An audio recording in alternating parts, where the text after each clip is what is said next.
दैवत शिवयोगी सिद्धरामेश्वर महाराजांच्या आशीर्वादाने आज भारतीय जनता पार्टीच्या पक्षश्रेष्ठींनी माझ्यावर दाखवलेला विश्वास, सर्व कार्यकर्त्यांचं सहकार्य आणि जनतेने दिलेल्या प्रेमाबद्दल या सर्वांच्या अभावी आज मला ही महत्त्वपूर्ण जबाबदारी दिली गेलेली आहे।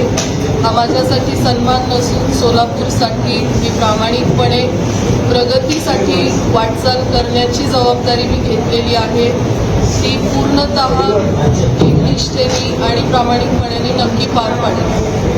सोलापूर महापालिकेची तिजोरी समजली जाते स्थायी समिती स्थायी समितीमध्ये, तर कोणत्या गोष्टीला आपण प्राधान्य देणार किंवा काय वेगळं काय योजना असणार आणि समाजनिधी नगरसेवकांना मिळणार आणि तो शेवटला गेला। नक्कीच विकासाच्या कामांना प्राधान्य दिलं जाणार आहे।